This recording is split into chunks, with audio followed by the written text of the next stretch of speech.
it's Corey, and today you're gonna learn how to play an easy version of Africa by Toto.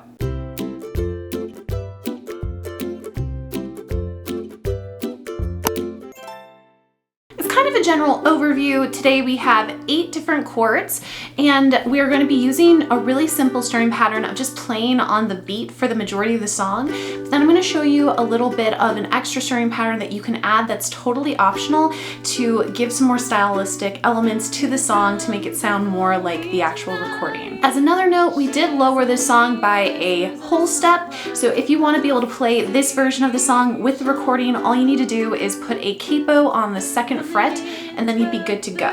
With all that though, let's jump right into the chords you're going to need to do this song. To start out, we're going to be needing an A major chord. So you're going to take your first finger, place that on the 3rd string, 1st fret, and then take your 2nd finger and place it on the 4th string, 2nd fret.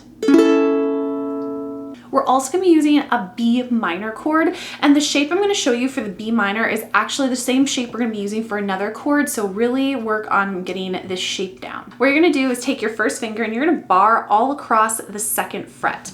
Using your thumb, make sure it's placed directly behind that 2nd fret. You're then going to take your 2nd finger and then place it on top of your 1st. That way it's going to give it lots of support in order to make that chord sound correctly. You're then taking your 3rd finger and you're going to place that on the 4th string, 4th fret. And that's your B minor chord. You also have a C major chord, so that's just your 3rd finger placed on the 1st string of the 3rd fret. We're also using a C sharp minor chord, and this is the one that you're going to be using the same shape as the B minor chord. So for this, you're taking that same 1st finger, only rather than barring down on the 2nd fret, you're going to move all the way down to the 4th fret. An easy way that you can make this jump down to the 4th fret is on most ukuleles, you're going to have fret markers on fret 5, 7, and then it depends where the fret markers are on the type of ukulele, but most are going to at least have them on the 5th and the 7th fret. You might be able to see it where there are just those white dots there. An easy way to get to the 4th fret, so you don't have to look at the actual fretboard of your ukulele, is just to go to the fret right above that 5th fret marker. Then you're going to do the same thing of taking your 2nd finger, placing it over the 1st finger to add that extra support, and then you're going to take your 3rd finger and then place it on the 6th fret, which will be right after the fret marker, and that's your C sharp minor. We also have a D major chord. This chord's going to take place on the 2nd fret, but we're not barring. We're going to take our 1st finger, place it on the 4th string, then our 2nd finger on the 3rd string, and our 3rd finger on the 2nd string, making sure our thumb is supporting behind. We also have an E minor chord. That's going to start with your 1st finger on fret 2, string 1. Then your 2nd finger is going to go on string 2, fret 3. Then your 3rd finger is going to go on fret 4, but then string 3. We're also using an F sharp minor, but if you know the form for the G7 chord, it's the same, but just over 2 strings. So you're taking your 1st finger, placing it on the 1st fret 3rd string, your 2nd finger is going on the 2nd fret 4th string, and then your 3rd finger is going on the 2nd string 2nd fret. And finally, we have the G major chord. So you're taking your 1st finger, placing it on the 3rd string 2nd fret, then your 2nd finger is going on the 1st string 2nd fret, and then your 3rd finger is going on the 3rd fret 2nd string. So before moving on, you want to make sure that you're really familiar with all of those different chords, because if you don't have that familiarity to the point where you don't always need to look at the chord charts in order to make the chord, it's going to be really difficult to do the transitions in this song. Once you are at that point, it's time to look at the strumming patterns we're going to use. Like I said at the beginning, we're just going to be playing on the beat for most of the song during the verses and the chorus for the most part. So what that would sound like is just taking the 1st verse, for instance, would be like this. Hear the drums echoing tonight. She has only whispers of some quiet conversation. So you can see if I were to bob my head, basically every time I bob is when I'm strumming. What this ends up being is that for each chord, you're gonna be strumming 2 times. This is the same for the chorus too. And this is what it would sound like. Gonna take a lot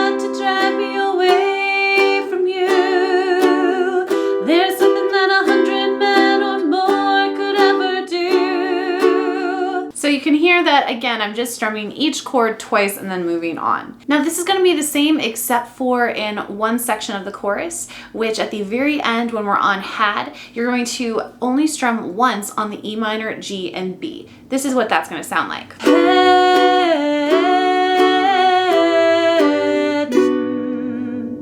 In the play along, it's going to be denoted where there'll be brackets around those chords, and typically I use that bracket to help delineate from when you're just playing something for one strumming pattern, or in this case, you're just going to be playing it for one strum each. But other than that, you're just playing the verse and the chorus on the beat.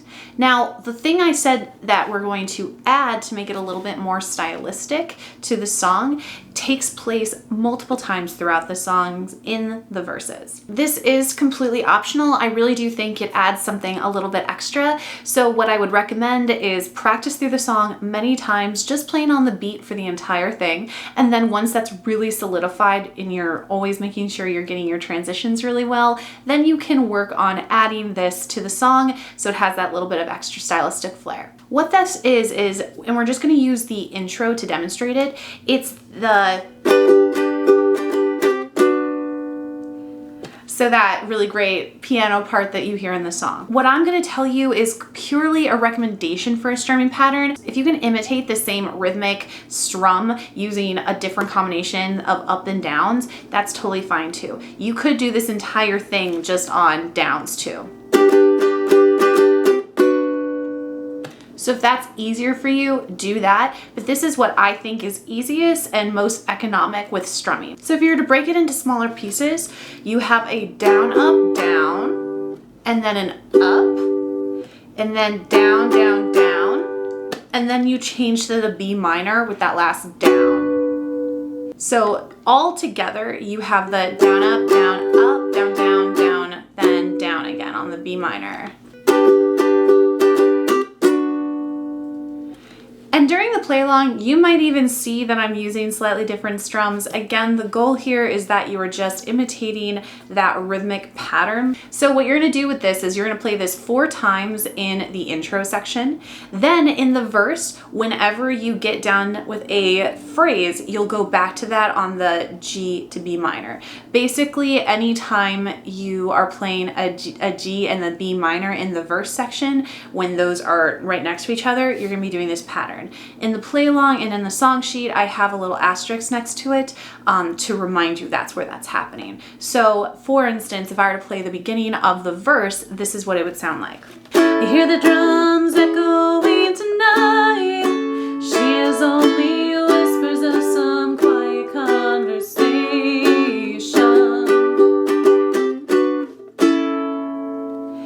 And you notice when I get on the B flat, I immediately go to the A minor. I'm not waiting. I'm just having my down, up, down, up, down, down, down, B, A.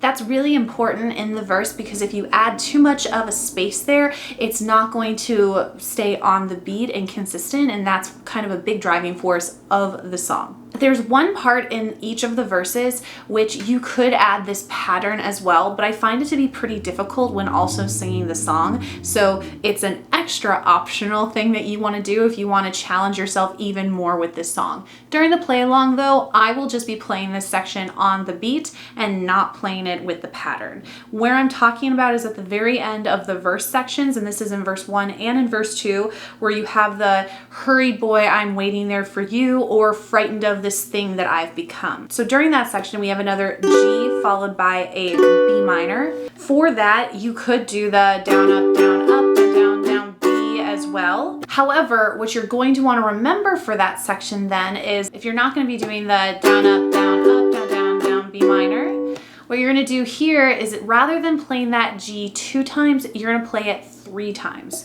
So it will sound like this. Hurry boy, he's waiting there for you. But you hear it's the A for 2 beats, then G, 2, 3, B minor for 4, before you go into the E minor. So the entire transition moving into the chorus is going to sound like this. Hurry boy, it's waiting there for you. Gonna take a lot to drag me away from you. And then with the second verse, it would sound like this. Frightened of this thing that come. Gonna take a lot to drag me away from you. The last thing of note before we go into a play along is at the very, very end with the outro, you're going to end the song the same way that you started. However, rather than repeating the G and B minor with the strumming pattern 4 times, you're just going to do it 2 times. On the second time though, you're going to progressively get slower. So the whole transition will sound like this.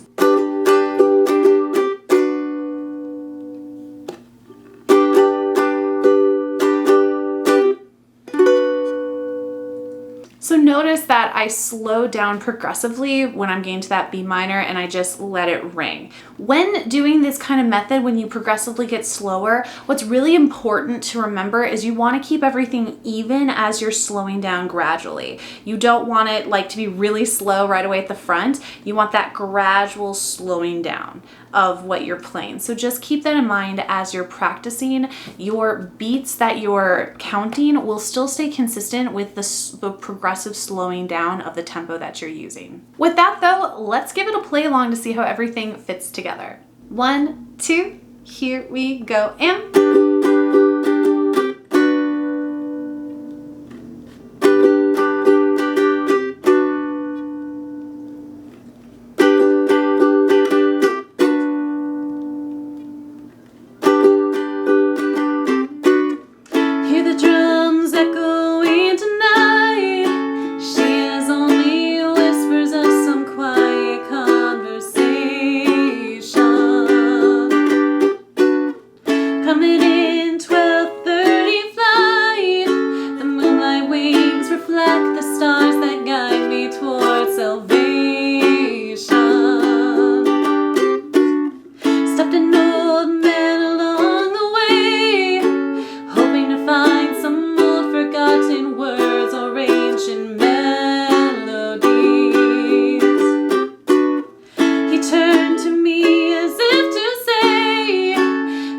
boy,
is an easy version of Africa by Toto. And even within this still, while I say an easy version, it's not an easy song to play, so you might find that even this easy version might be a bit of a challenge for you, but hopefully with some of the accommodations that I mentioned, you can make it into a version that you can still really play and have success with. Like I said, if you're looking for the song sheet for this song or any of my other tutorials or play-alongs, I keep all that on my Patreon, so you can check it out there. But otherwise, I hope you guys have a great day, and I will see you next time. Bye! Hey, it's Corey again. I just wanted to take a second to thank my gold tier Patreon members in particular. That's Rosemary Bristol, Glenn Clement, Perry Payne, Yuki, Stefan Ramirez, Nadia Rogers, Bradley Carter, Matthew Newton, Andrew Atbury, and Chad Taylor. Thank you guys so much for your generous support, and I couldn't do this without you. Thanks so much. Bye!